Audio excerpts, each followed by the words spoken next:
आपकी तरफ से इंतजाम किया गया था, बहुत सारे लोग आए थे, क्या कहेंगे? नहीं, अज़ीमुशान मैं नहीं कह सकता हूँ, लेकिन मैं कहूँगा कि हम चाहते हैं कि हमारे लोग हम सब मिलजुल करके बैठें, एक साथ में बैठें। देखिए, हमें इस्लाम में कहा गया कि अकेले कभी खाना मत खाया करो, और इफ्तार एक ऐसी चीज़ है, अगर सब मिलजुल कर करते हैं तो अच्छा लगता है और अल्लाह को पसंद है ये, और लोग दुआएं करते हैं मिल करके।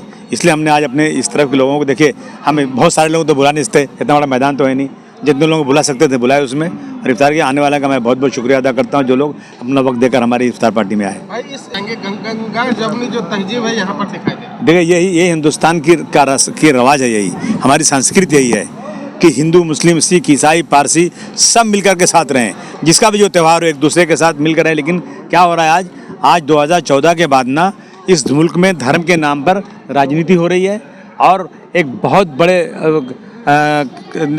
ख्याल वाले इंसान ने कहा था कि जो लोग राजनीति में धर्म को लाते हैं, समझो कि वो लोग जो है उनके गलत लोगों के हाथ में सत्ता है, और जो लोग सिर्फ डेवलपमेंट की बात करते हैं समझो उनके हाथ में सत्ता सही लोगों के हाथ में है। हमारी सत्ता गलत लोगों के हाथ में है, जो आज सिर्फ और सिर्फ डिवाइड करना चाहते हैं। मैंने अभी आप देख रहे हैं चारों तरफ से आवाज़ उठ रही है जो औरंगज़ेब रहमतुल्लाह के बारे में। हमने कोई ऐसी बात नहीं किया था।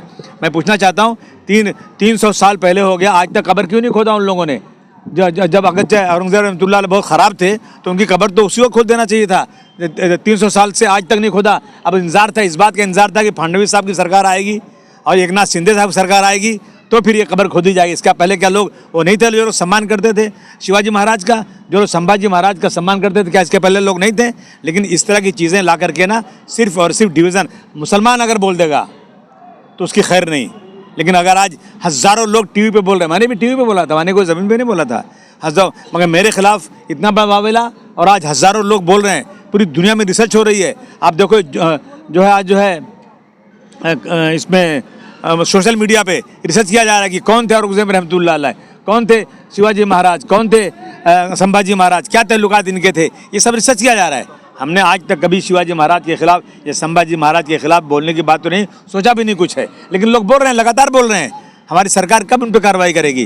क्यों इंतजार कर रही? क्या कोई मुसलमान बोले तब करेंगे, गैर मुस्लिम बोलेगा तो नहीं करेंगे? ये क्या मतलब होता है? जिस तरीके से नागपुर में हादसा पेश गया, उसके बाद असंवैधानिक तरीके से उसके घर को बुलडोजर चला दिया गया, इसको लेकर क्या कहेंगे?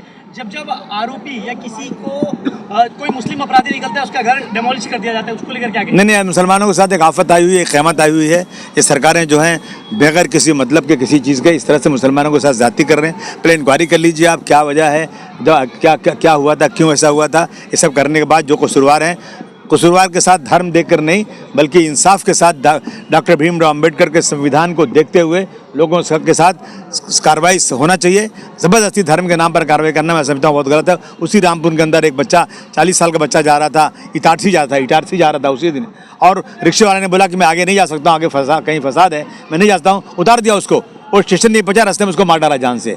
कोई पूछ रहा है उसको किसने मार डाला उसको? आज तक कोई बात करने को तैयार नहीं है। मुसलमानों की जान ऐसी हो गई जैसे लगता कि कोई उसका रखवाला नहीं। इसके पहले जो है कोकन के अंदर एक मुसलमान बच्चा 14 साल के बच्चे को ये कह दिया गया कि ये जो है पाकिस्तान जिंदाबाद बोल रहा था। वो मैं मिला उससे, कभी उसने जिंदाबाद नहीं बोला। उसने कहा मैं हिंदुस्तान में रहता हूँ, हिंदुस्तान जिंदाबाद। लेकिन जानबूझ करके उसको बर्बाद कर दिया गया, उसके माँ बाप की प्रॉपर्टी ख़त्म कर दी गई, उसको वहाँ से निकाल दिया गया। वो आके कल्याण में घर ढूंढ रहा है, गरीब आदमी पैसे मांग रहा है लोगों से कि मैं अपनी ज़िंदगी कैसे बसरूं। ये इस देश में हालत है, महाराष्ट्र की हालत होती जा रही है। जिस तरह से निलंबित किया गया है, सेशन से जिस तरह से निलंबित किया गया है, कई लाख लोगों का आप प्रतिनिधित्व करें, लग रहा है कि जनता का अपमान किया गया मानपुर शिवाजी नगर। 5 लाख लोग, 5 लाख 10 लाख जनता का अपमान है मुझे निलंबन करना। मेरा निलंबन करने का कोई सवाल ही पैदा नहीं होता था। अगर देश में कानून नाम की कोई चीज़ है तो मेरा निलंबन कभी नहीं हो सकता था। मैंने कोई ऐसी बात नहीं बोली। अब कई लाख लोग बात बोल रहे हैं, उनका निलंबन कब करेंगे? उन्हें जेल कब भेजेंगे? मैं कहना चाहता हूँ निलंबित को लेकर गैर संवैधानिक फैसला लिया गया है। मूवी जो इतिहास अलग दिखा रहा है, कहीं ना कहीं लोगों में इसका नहीं, मैं कहना चाहता हूँ कि ऐसी मूवी को बिल्कुल बैंड कर देना चाहिए, थिएटर में चलने नहीं देना चाहिए जो सच्चाई पर ना हो। जो मूवी सिर्फ और नफरत के लिए बनाई जाती हो, सोया हुआ है सेंसर बोर्ड वो जो चाहे पास कर दें। इसके पहले कश्मीर के पंडितों के बारे में हुआ, बिल्कुल सच्चाई नहीं, और हिंदू भाइयों को मुसलमानों के खिलाफ एक जो है नफरत पैदा कर दी गई। ये फिल्म छावा जो आई है ये भी वही कर रही है, सच्चाई नहीं दिखा रहे हैं। सच्चाई देखना है तो जितने हिस्टोरियन उनकी किताबें पढ़ो, उनको देखो, जो आज बोल रहे हैं गूगल में सर्च करो कि सच्चाई क्या है। सच्चाई ना करके ये सिर्फ और सिर्फ उनको वो अच्छा लगता है कि मुसलमानों को जितना भी परेशान करेंगे उतना मेरा वोट बढ़ेगा। तो ये रोज़ाना यही हो रहा है और कुछ नहीं। जो बातों को हिस्टोरियन ने हाँ, यही बात क्या लगता है कि क्या चल रहा है? सिर्फ मैं मुसलमान हूँ इसलिए ऐसा हो रहा है और कोई वजह नहीं। असीम भाई, जिस तरीके से टीवी डिबेट के दौरान असीम मंत्री बना दिया जाना चाहिए, इस बात को आप कैसे देखते हैं? नहीं, मैं क्या कह सकता हूँ, कोई मोहब्बत नहीं है, ये सिर्फ बेवकूफ़ बनाने की बात है। सिर्फ और सिर्फ ये लोग अपना वोट बैंक बनाने के लिए भारतवर्ष की हिस्ट्री को झुठला करके हमारे अच्छे हिंदू भाइयों के अंदर मुसलमानों के खिलाफ ऐसा वावेला खड़ा करके नफरत पैदा करके एक माहौल तक करें और इससे बहुत बड़ा भारतवर्ष का नुकसान होने वाला है। देश की गंगा जमनी में मैं ये कहता हूँ, ना तेरा है ना मेरा है, ये हिंदुस्तान सबका है, नहीं समझी गई बात तो नुकसान सबका है। सही बात है भाई, सही बात है। सागर से जो नदियाँ मिल गईं दिखलाई नहीं देती, महासागर बनाने में मगर एहसान सबका है। देखिए, पहले तो मैं सभी को रमज़ान की मुबारकबाद पेश करूंगा और ख़ास करके अफ्तार पार्टी का प्रोग्राम इसलिए रखा जाता है, गेट टुगेदर लोगों का मिलना हो जाता है और एक एकता का पैगाम देना रहता है। देखिए, अभी आपने देखे होंगे हमारे यहाँ के सभी पंडित लोग आए थे और जो देश के माहौल चल रहे हैं, अफ्तारी पार्टी या कहीं जागरण होता है, कहीं नवरात्रि का प्रोग्राम होता है, कहीं गणपति का प्रोग्राम होता है, हिंदू मुस्लिम हर कोई मिलके जाता है। तो ऐसे आज अफ्तारी प्रोग्राम अबू हाशिम आज़मी साहब ने रखा था। बहुत अच्छी अफ्तारी पार्टी, सभी जिम्मेदार आए थे गोंडी के। माशाल्लाह, देखिए यही एकता का पैगाम हमेशा गोंडी से अबू हाशिम आज़मी साहब की तरफ से जाता रहता है। यही पैगाम देने के लिए हमने अफ्तारी पार्टी रखा था। कहेंगे कि गोवंडी में आके देखो गंगा जमनी तहजीब अभी जिंदा है, क्या कहें? देखो, नफरत फैलाने वाले नफरत फैलाते रहेंगे, लेकिन जो सेक्युलर लोग हैं और ख़ास करके जो जनता है वो नफरत नहीं फैला रही है। नफरत फैलाने वाले लोग कम हैं, लेकिन वो चिल्ला ज़्यादा रहे हैं। तो जो मोहब्बत वाले लोग हैं उनको भी शोर मचाना चाहिए, मोहब्बत का पैगाम देना चाहिए, लोगों के पास जाके मिल के जुल के बैठना चाहिए। और ख़ास करके जो बोल रहे हैं कि आज नफरत फैला रहे हैं, मैं हिंदू भाइयों को खास करके कहूँगा कि हिंदू भाई भी आगे आके मुस्लिम भाइयों का साथ दे, मुस्लिम भाई हिंदू भाइयों का साथ दे। ये पैगाम हम लोग पूरे हिंदुस्तान में देना चाहेंगे। अरे वो तो देख ही रहे हैं, लेकिन क्या कहें मालूम। अभी देखो, मैं आपकी न्यूज़ के माध्यम से कुछ बोल दूंगा तो कुछ इशू ना बन जाए। देखिए कैसा मालूम, मुसलमान को बहुत कमज़ोर समझा जा रहा है, मुसलमान को बहुत ही लाचार समझा जा रहा है। मुसलमान अगर कुछ कह दे तो उसके ऊपर तुरंत केस होता है, तुरंत FIR होता है। लेकिन वही नीतीश राणे के जैसे लोग, मैं उनका नाम लेके कहूँगा, नीतीश राणे के जैसे लोग, आज पूरे हिंदुस्तान का माहौल तो ख़राब था, लेकिन महाराष्ट्र का माहौल बहुत अच्छा था। आज महाराष्ट्र का माहौल ख़राब करने का सबसे बड़ा अगर किसी का हाथ है तो नीतीश राणे का है। और नीतीश राणे को, इस सरकार को, देवेंद्र फडणवीस साहब को, अजित पवार साहब को, एक्स CM जो हमारे शिंदे साहब हैं, उनको उन पर एक्शन लेना चाहिए। उन पर मैं बोलता हूँ कि उनको BJP पार्टी से निकाल देना चाहिए, उनको मंत्री पद से हटा देना चाहिए, क्योंकि ये नफरत की बीज ये बो रहे हैं।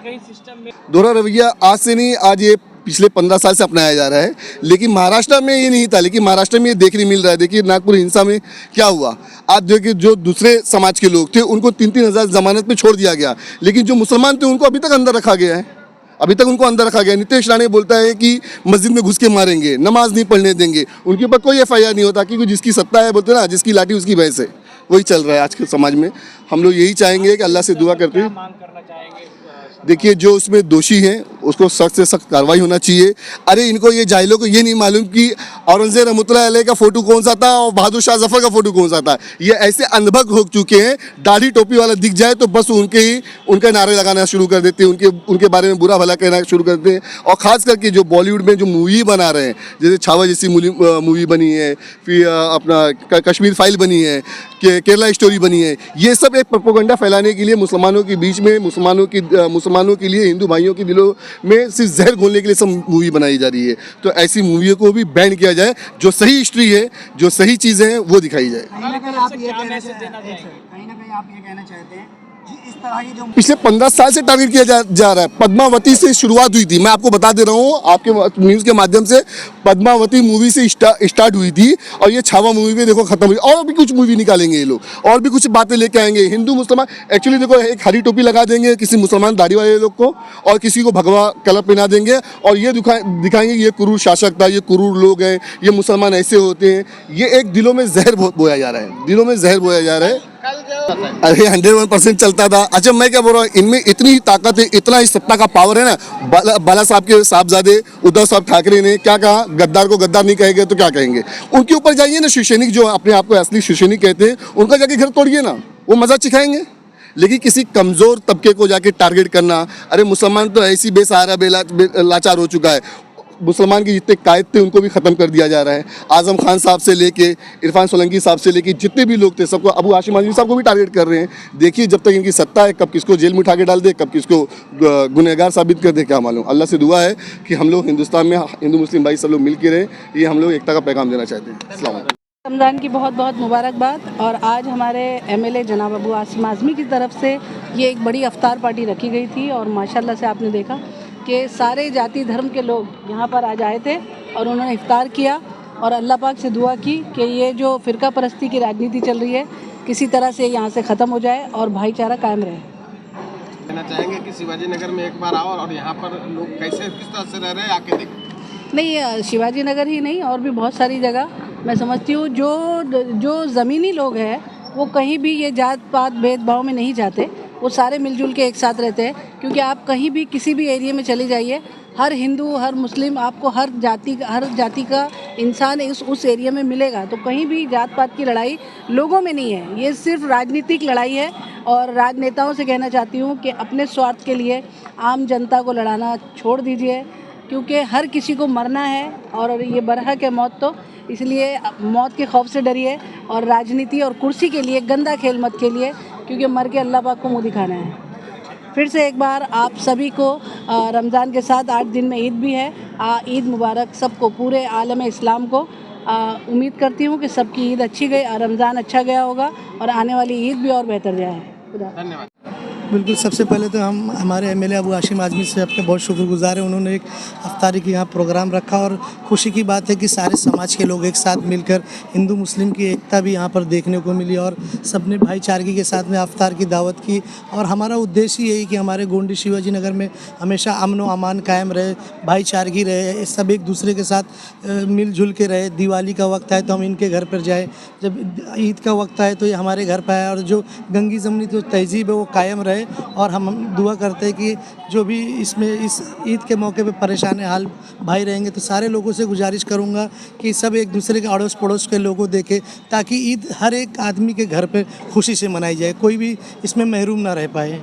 सेशन सत्र में जिस तरह से अबू आज़मी जी को निलंबित किया गया है, ऐसा लग रहा है कि ये 5 लाख 6 लाख जनता का अपमान हुआ है, क्या बिल्कुल तानाशाह सरकार है। इस सरकार में तो लोग अपनी बात नहीं रख सकते, मगर इनके करने से कुछ भी नहीं होगा। अबू हाशिम आज़मी साहब एक शेर है और वो अपनी जो दहाड़ है वो हमेशा दहाड़ते रहेंगे, अपनी जो बात है वो लोगों तक रखते रहेंगे। और ऐसी कितनी सरकारें आती है जाती है, उससे कोई लेना देना नहीं है, मगर जो अपनी बात है, जो लोगों ने विश्वास करके चुन के दिया है, उनकी बात सदन में ज़रूर रखेंगे।